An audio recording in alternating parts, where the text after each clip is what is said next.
Alors nous entamons la phase sanctification. Là, c'est une des racines, des fondements de la gloire de Dieu. Des gens qui vont manquer le ciel parce qu'il leur manque la sanctification. Ils sont en grand nombre. Ils sont sauvés. Puisqu'ils ne se sont pas sanctifiés. Le péché s'est érigé entre eux et leur Dieu. Et de nos jours, on constate cela par le manque de prière de certains. La prière, c'est quelqu'un qui s'en va devant Dieu. Et si tu n'arrives plus à prier, c'est que ton âme ne peut plus s'approcher de Dieu. Et de ces barrières s'érigent. Vous savez que si vous partez chez le roi, il y a des comportements à adopter avant d'y aller. Et si vous partez de chez le roi, là, vous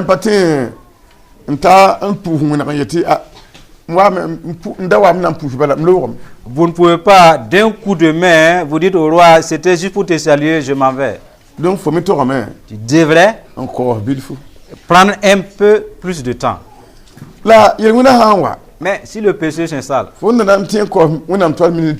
toi qui pouvais prendre 10 minutes devant Dieu, à cause du péché, tu peux faire peut-être 2 minutes. Et c'est même pas comme si c'était devant un roi. Non, c'était juste saluer le roi seulement, je m'en vais à nouveau. Voilà, c'était juste un bonjour. Les prières courtes là, c'est ainsi. Oui. Dieu nous aide. Nous avons la lumière concernant le péché empêchant le peuple du royaume de Dieu. Cela nous aide à grandir. Dieu vous utilise, vous qui recevez l'enseignement, pour révéler au monde entier. Et il n'y a pas d'autre issue. Et c'est grâce à ce que vous entendez qu'eux aussi ils gagnent quelque chose. C'est important. Pour cela, nous tournons dans Ézéchiel. Et si on pêche, on doit se sanctifier. Le péché, on doit s'en débarrasser. Ézéchiel 22, 6.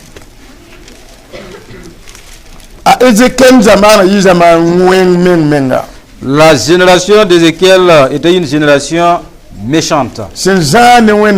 C'était éloigné de Dieu. Donc, nous ne devrons pas les imiter.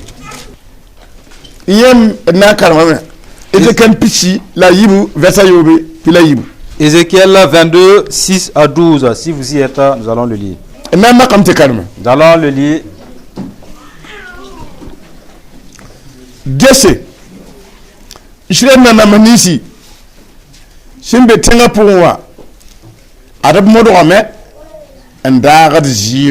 Voici au-dedans de toi, tous les princes d'Israël usent leurs forces pour répandre le sang.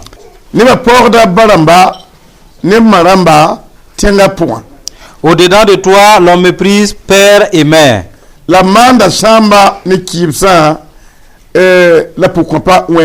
On maltraite l'étranger, on opprime l'orphelin et la veuve. Tu dédaignes mes sanctuaires. Tu profanes mes sabbats. Il y a chez toi des calomniateurs pour répandre le sang. Chez toi, l'on mange sur les montagnes. On commet le crime dans ton sein. Au milieu de toi, on découvre la nudité du père.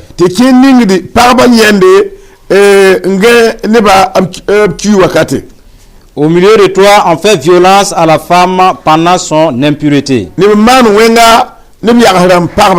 Au milieu de toi, chacun se livre à des abominations avec la femme de son prochain. Chacun se souille par l'inceste avec sa belle-fille. Chacun déshonore sa sœur, fille de son père. Chez toi, l'on reçoit des présents pour répandre le sang. Tu exiges un intérêt et une usure. Tu dépouilles ton prochain par la violence, et moi tu m'oublies. Et tu m'oublies, dit le Seigneur. Dit le Seigneur l'Éternel. C'est de ces caractères récalcitrants que nous devrons écouter et nous repenter. Le diable a eu une braise, il s'est infiltré dans la vie de Dieu. Et il a détruit le peuple de Dieu. Il a ruiné la vie du peuple vis-à-vis de leur Dieu.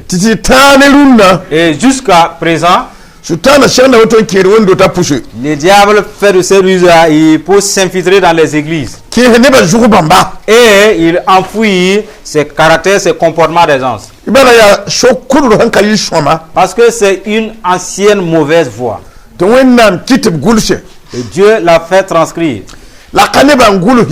Et ce ne sont pas les hommes qui l'ont écrit, que c'est eux qui ont fait.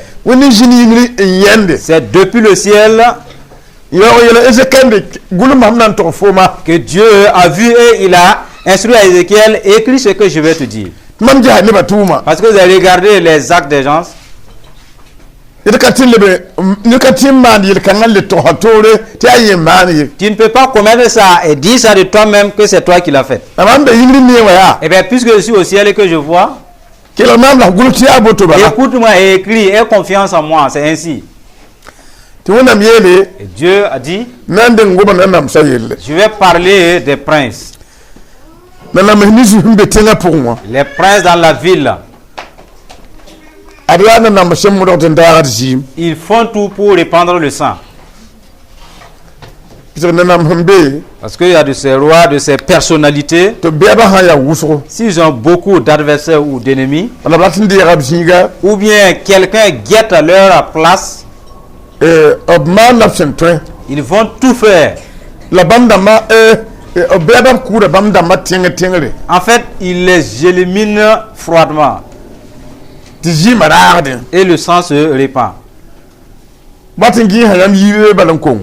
À un certain moment, on vous cherche un matin, ben, vous n'êtes plus. Je ne sais pas où est-ce que vous êtes allé. Et c'est ce qui était arrivé dans cette ville-là. Et il répandait le sang. Et Dieu qui sied au ciel a dit, en fait, j'étais témoin, j'ai vu. Voici la vie de votre nation. Continue en disant que dans cette même ville,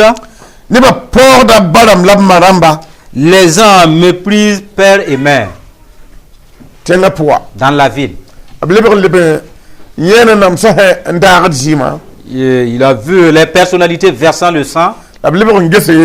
Et d'un autre regard, les enfants de cette ville ou de ce pays-là, et puisque leur manque l'éducation, de bonnes paroles et de bons comportements, quand les enfants sont devenus grands, ils méprisaient leurs parents, méprisaient papa et maman. Et pourtant c'est écrit dans la loi que si l'enfant méprise son papa ou sa mère, qu'il soit maudit. Et que le peuple de Dieu dise Amen.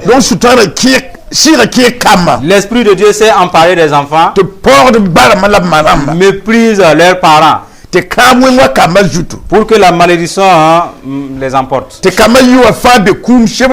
Et tous ces enfants sont censés sur la liste destinée à mourir. Dieu l'a vu. Il a dit à Ézéchiel, écris ça aussi, écris ce acte aussi.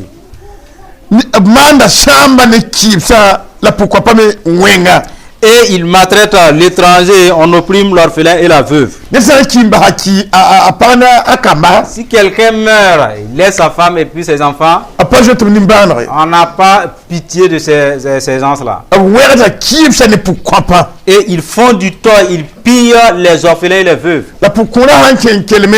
Et si la veuve entre dans sa maison et qu'elle crie, ou bien c'est l'orphelin qui crie, Dieu dit, je l'entends de façon simple. Et je vois. Ézéchiel écrit ça aussi. Ça se fait. Je te parle même des péchés de la ville.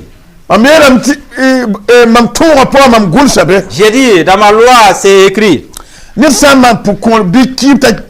que si quelqu'un fait du mal à une veuve ou un orphelin qui à son tour crie, et m'invoque moi Dieu, et je vais les induire dans l'orphelinage.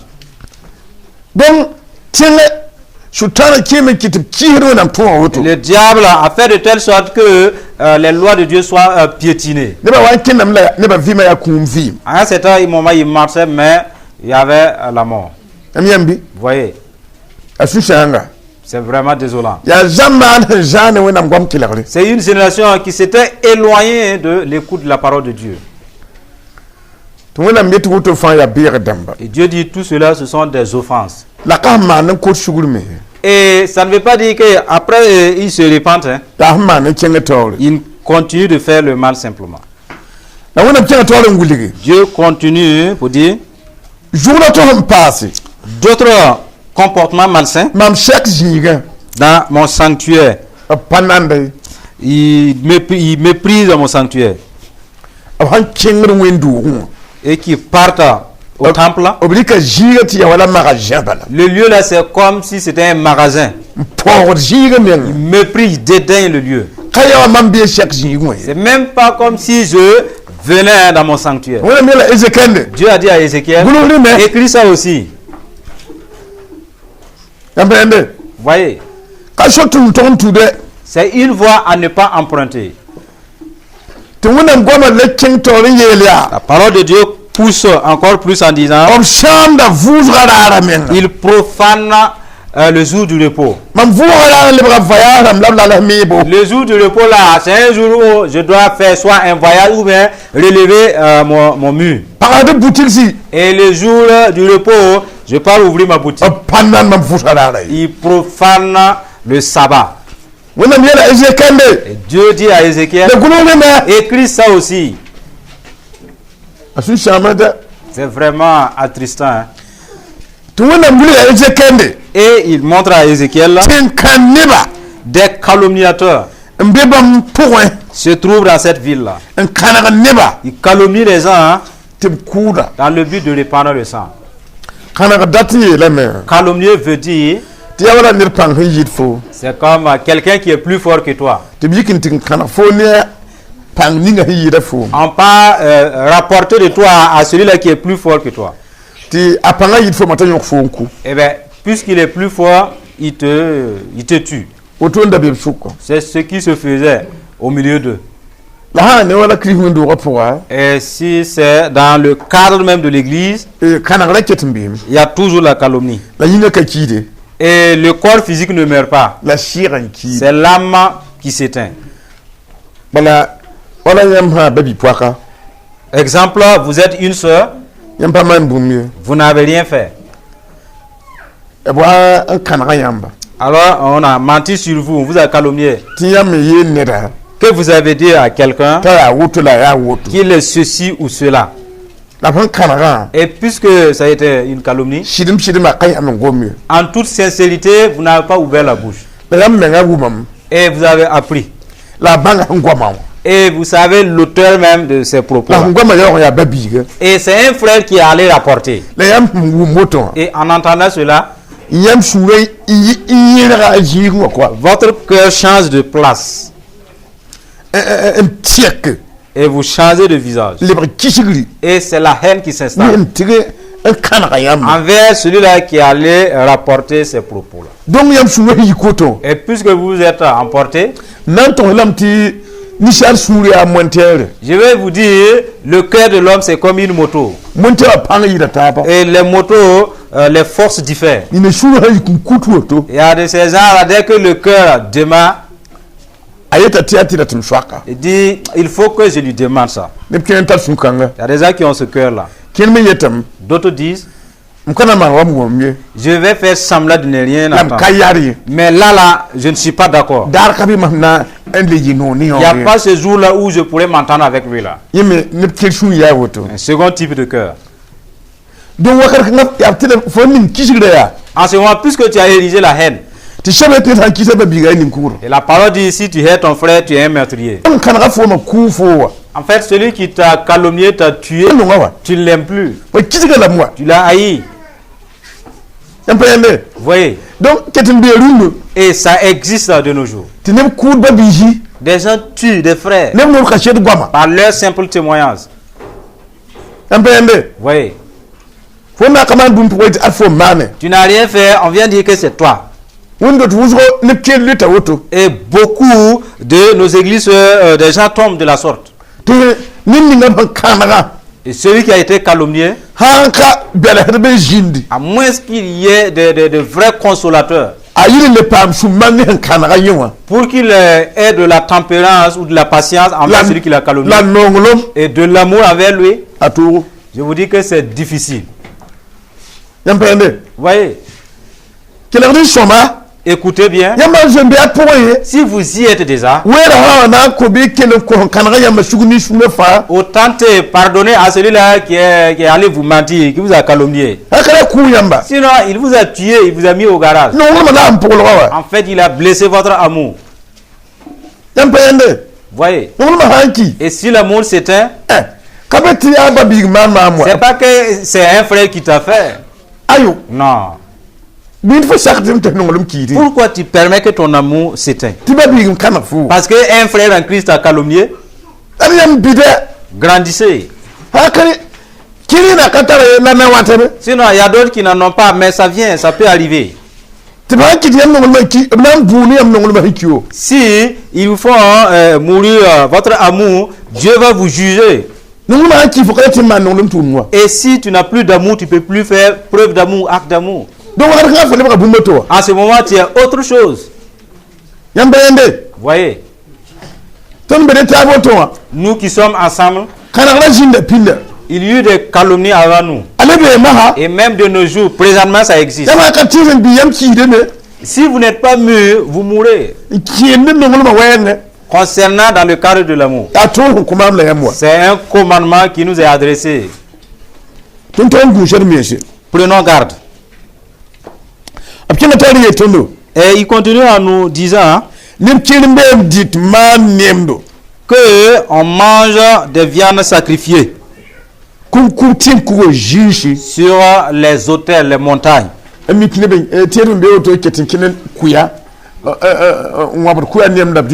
savez qu'il y a des fidèles qui participent à des cérémonies funéraires, ils mangent, ils boivent ensemble. Et d'autres même, ils payent des moutons. Arrivé au lieu de funérailles là, ils partent juste à côté pour égorger. Parce que bon, je suis un frère en Christ, je ne fais pas partie. Ben, c'est le jour des funérailles. Tu es un candidat à cette funéraille. C'est toi-même le patron même de cette funéraille là. Vous voyez?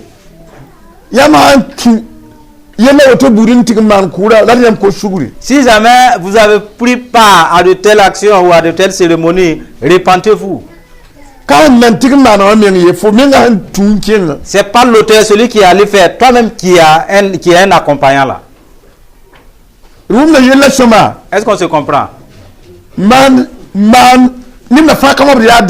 C'est pas, on ne devrait pas manger toutes les viandes.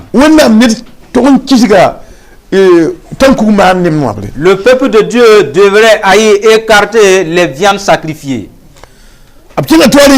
Continue en nous disant qu'il y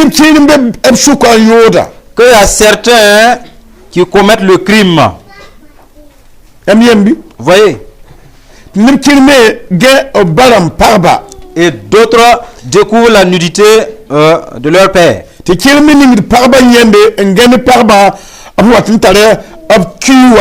Et au milieu de toi, on fait violence à la femme pendant son impureté. Gardez tout ce que Dieu interdit pour pouvoir vous maîtriser. En ce moment,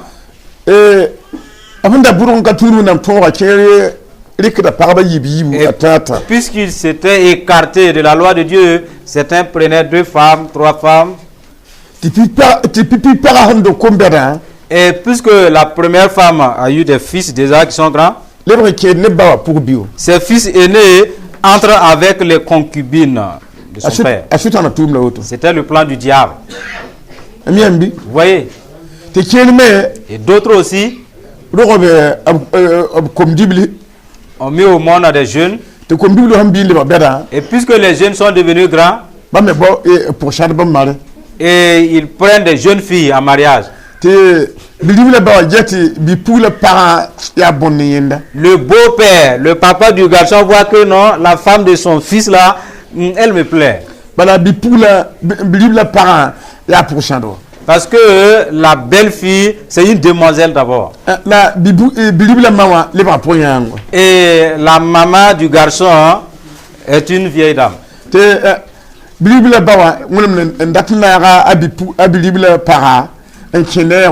Et le beau-père veut se taper de sa belle-fille.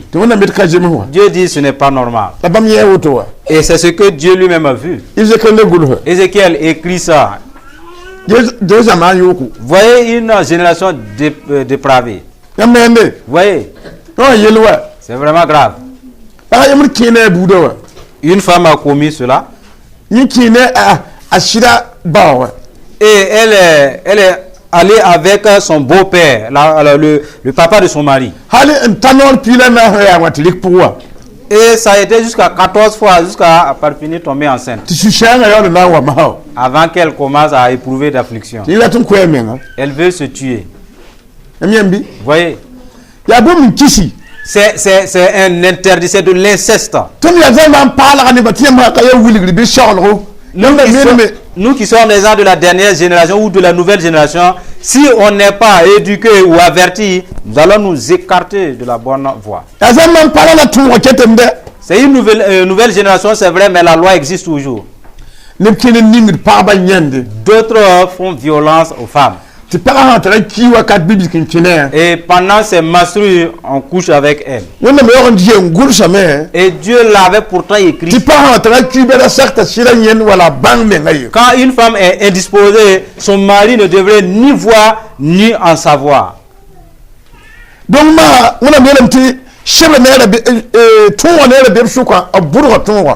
Dieu rapporte ici que malgré que la loi était dans ce pays-là, ils se sont écartés vis-à-vis de la loi là. Et pourtant Dieu a dit, et en cela, si le monsieur entre avec cette femme indisposée, il va se souiller pendant 7 jours sans avoir une relation avec lui, Dieu. Maintenant, si les gens ne lisent pas la Bible jusqu'à atteindre ce lieu-là, et s'ils lisent jusqu'à la prédication au chant, est-ce que nous allons survivre? Il faudrait qu'on lise jusqu'au salut. Vous voyez? Parce que de nos jours là, les interdits ne sont plus beaucoup. Maintenant, on constate les décès. Il faut qu'on lise jusqu'à là où Dieu nous montre ces interdits-là. Ce n'est pas bien. Il est dit que les gens de cette génération, il y a certains qui commettaient l'inceste. En fait, ils couchent avec leur frère ou leur soeur. Genre, le chef du foyer a mis au monde un garçon. Le jeune homme devient grand. Et après le jeune homme, il engendre une fille. La jeune fille aussi prend de forme. Et elle a duré dans la cour du papa. Le grand frère entre avec la jeune fille en relation. Dieu a dit à Ézéchiel, écris ça aussi. Parce que je l'ai vu. Pourquoi Dieu demande à Ézéchiel d'écrire cela? C'est une génération dévergondée dont Dieu voulait s'en écarter. Et nous qui allons suivre Dieu par la suite, c'est pour nous que cela est rapporté. Pour que nous n'imitons pas de telle voie. Dieu a fait du bien, oui. Ce sont des anciennes voies. Si nous ne prenons pas garde, nous allons croire que nous avons foi à l'égard vis-à-vis de Dieu, vivant de telles vies sales. Et le diable va garder, maintenir cela. Tu vas dire, et pourtant je crois en Jésus. Je ne doute même pas de ma foi. Satan va te dire clairement, en fait je ne touche pas ta foi là. C'est ce qu'on t'a dit de ne pas faire et que toi tu as fait. C'est là que je compte. Il vous faut de la connaissance. Des gens font cela. Et maintenant que je me suis marié, non, je ne suis plus dans l'adultère. Le diable ici c'est ainsi. On va l'attendre au moment des menstrues. Parce que ce serait comme de l'adultère. Voyez.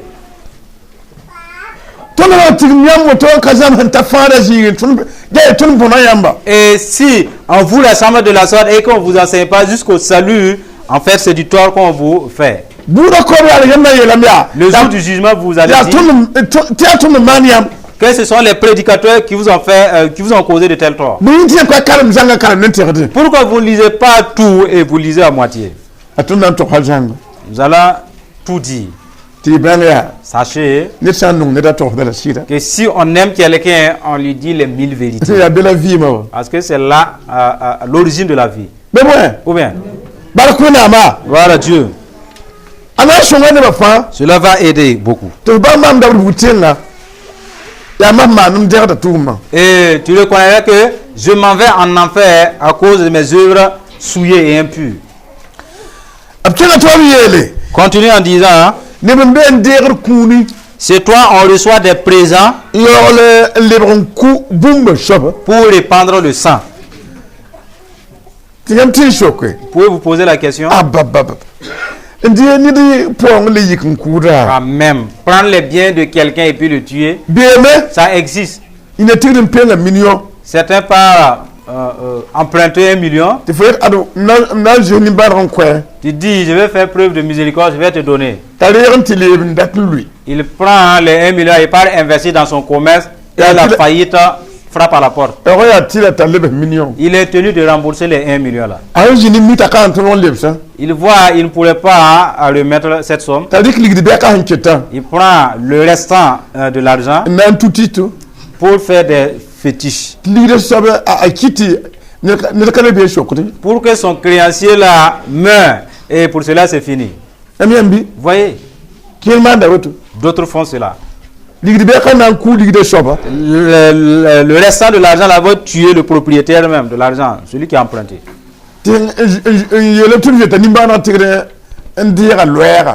Et ceux-là qui disent qu'ils ont un peu de la compassion et pas prendre un sort qui est un lien. Ils vont prononcer le nom du créancier et puis on le met un cadenas. Il n'y a pas un jour où tu vas demander ton argent. Le démon de ce sort-là va aller rendre en servitude le créancier et empêchant d'avoir des biens. Parce que tu gagnes, que tu empruntes à d'autres personnes. C'était ainsi dans cette génération. Et on prend les biens des gens et puis on les tue. Vous voyez? Et d'autres aussi, ils prennent la femme de leur prochain. Et si tu ne veux pas rester tranquille, tu veux récupérer ta femme, on te tue. Et Dieu dit, ce n'est pas normal. Ézéchiel, il va falloir insérer ça aussi. Eh bien, il a écrit pour travailler avec.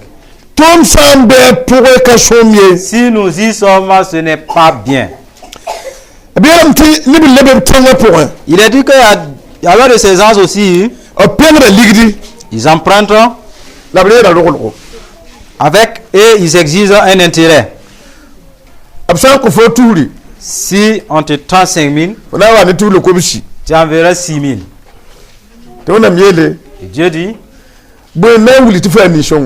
qu'est-ce qui va prouver ta générosité? Parce que tu n'es pas miséricordieux.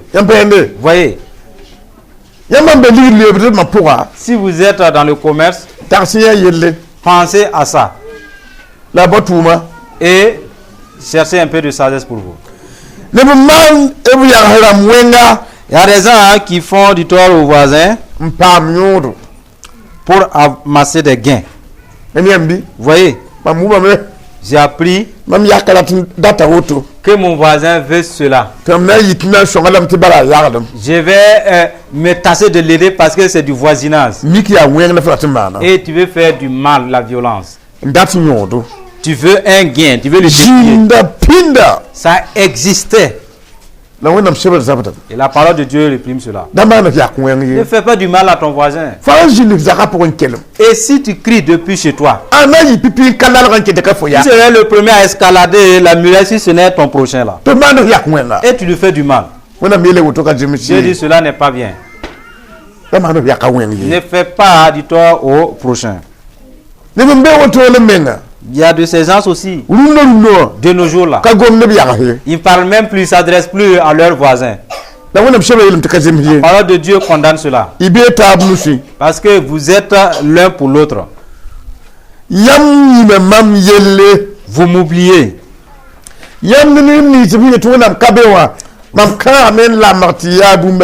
Vous et puis les athées, ceux qui nient l'existence de Dieu, vous êtes pareils et identiques. Dans tous ces caractères que nous venons de lire. La fin. Et Dieu ne leur accorde pas le ciel. Ils ne sont pas considérés comme des citoyens du ciel. Dieu dit, ce sont des gens qui m'oublient. C'est de ces gens qui m'oublient, qui veulent entrer avec une femme pendant ses menstrues. Quelqu'un qui lui a oublié. C'est lui-là qui couche avec sa soeur. Quelqu'un qui lui a oublié. C'est de ces gens-là qui empruntent et exigent un intérêt. Quelqu'un qui nie l'existence de Dieu. C'est celui-là qui calomnie un frère contre un autre ou une soeur contre une autre. Voyez où est-ce que Dieu est allé classer ces caractères-là. C'est bien de connaître Dieu. Ça va nous aider énormément. Il n'y a pas plus d'amertume que d'avoir été sauvé. Et on lutte nuit et jour. Nuit et jour. Et à la fin, on dit que vous avez échoué. Il n'y a pas plus amertume que ça. C'est une vraie désolation. Mais mes frères, n'imitez pas de telle voix. Si vous y êtes déjà, vous avez la grâce, vous allez vous repentir. Et Dieu va vous délivrer. À la suite, soyez vigilants. Ne soyez pas comme des gens qui ne connaissent pas Dieu. Vous devrez grandir, augmenter votre connaissance vis-à-vis de Dieu. C'est vrai qu'on ne peut pas épuiser en matière de connaissance de Dieu. Mais cela ne vous autorise pas à vous arrêter à mi-chemin sans rechercher Dieu. Élevez votre niveau de connaissance. Et pour vous délivrer votre de l'enfer. Et ne vous privez pas de connaissance. Soyez un auditeur. Surtout qui obéit. Et en cela, vous allez vous sauver. Ne soyez pas des fidèles récalcitrants. Utilise ta sagesse. Et investis-la en son temps. Parce que le temps t'est imparti. Investis ton temps, ta sagesse pendant son temps. Ne te fais pas du tort. Il y a des gens qui grandissent, mais qui s'éloignent de l'écoute. Pourtant, c'est la sagesse qui guide la vie de l'homme. Que vas-tu faire pour survivre? Tu grandis, mais tu ne te cherches pas de la sagesse. C'est le sage qui va te nuire. Vous n'entendez pas parler? Et ils m'ont tapé. C'est parce qu'il est plus malin que toi qui t'a dribblé. Si tu es sage, ils ne vont pas te piller. Recherchez la sagesse. Vous voyez? Vous n'entendez pas les parents dire: ah, ils ont déshonoré, ils ont gâté ma fille. C'est le rusé là qui a gâté ta jeune fille là. Si elle était sage aussi, elle allait échapper cela. Recherchez la sagesse. N'arrêtez pas de le chercher. Gloire à Dieu.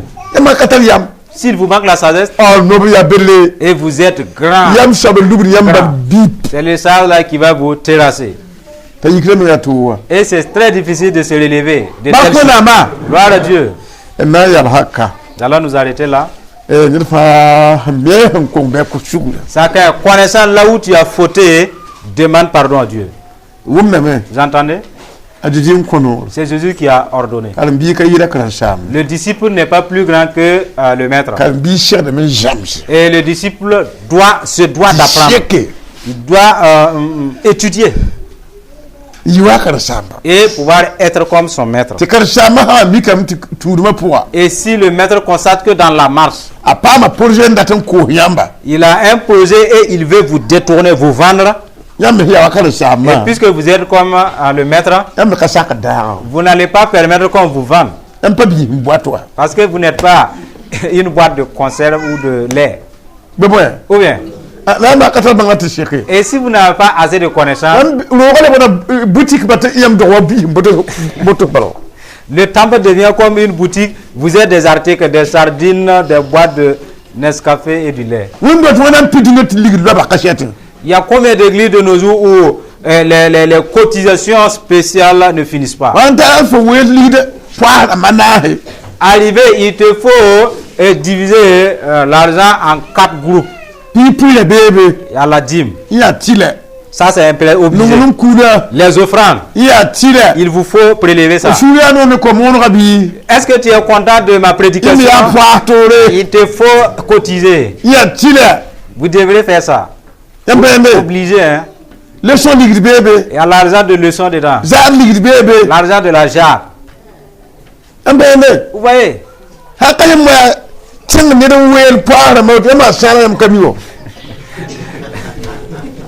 Si vous êtes indigène, il vous faut 4 postes. Sinon, les étrangers là, ils ne sont pas informés de tout ça. Alors que chacun pardonne à celui qui l'a offensé de tout cœur. En fait, quand Dieu manifeste de tels problèmes, c'est pour délivrer des gens. Parce que c'est un Dieu de miséricorde. En fait, le péché ne bénéficie pas Dieu. Vous êtes plus important. Mais le péché est sans importance. Est-ce qu'on se comprend? Allons-y devant Dieu. Ton Jacques Nambu. Yamia Dumia Vena. Ton Kila Yamba. Yamba Yam Tirana Catalino de Tonne. Shirmi Gomia Shida. Em will get on to Jin Pinder. Tower Bassan Kato. Nimban Zata. Penal in the Nodo. And Dagaji. Ye will push a cool deba. Kid never Radba. Yam will get on to Auto. Kajemye. Water kitty. Till 1 year. Till never woman for and Koti Sugri. When I'm Shankatu. When I'm Shida. Yamia Tira. The Gum Vimila. Goma Pukoto Fire of La Parba. The Panga Pora. The Gama at Gama. The Gama at Fire Gama. When I'm Shida. Yam Lenin Bajata. Beach of Gama. Beach of Parba Gama. I never yet Neyamba. ya ne bi kelgd yamba la sakd yamba Jésus yam da yima ya yele wona yusuf yinga ya kong da yusuf yinga non la pang ya yam jira kasna hallelujah amen si nous n'avons pas de sabbat Père Dieu Tout-Puissant, les hommes et les femmes ont eu la grâce. Ce que Jésus a versé son sang pour le péché, ils se sont humiliés. Ils se condamnent. Ils te demandent pardon. Parce qu'il n'y a aucun juste. C'est Jésus seul qui est juste. Ils ont cru, ils ont accepté. Ils sont des pécheurs. Parole qui est sortie. Et tous ceux-là qui sont condamnés, qui s'y trouvent. Parce qu'ils te demandent pardon. Que tu les pardonnes, Dieu. Dieu reçoit leur requête. Le sang de Jésus les rachète. Le sang de Jésus agit. Le sang efficace rend-les efficaces. Dieu efface et oublie. Dieu de victoire. Pardonne à tes fils. Aie pitié d'eux. Pardonne-les entièrement. Tout démon qui s'était appuyé sur cela pour tourmenter ton peuple et qui ne comprennent pas, puisqu'ils te demandent pardon, que ces démons s'en aillent. Que les démons fuient. Démons d'impureté fuient. Démons d'impureté fuient. Les démons de culpabilité et fuyez. Délivre tes enfants. Mets-les entre les mains de Dieu. Sauve tes enfants. Mets-les entre le Dieu de vie. Délivre-les entièrement. Et délivre ces liens. Brise les jougs. Que les démons s'en aillent. Que la audace s'en aille. Que l'hypocrisie s'en aille. Dieu de vie. Bénis l'assemblée. Au nom de Jésus.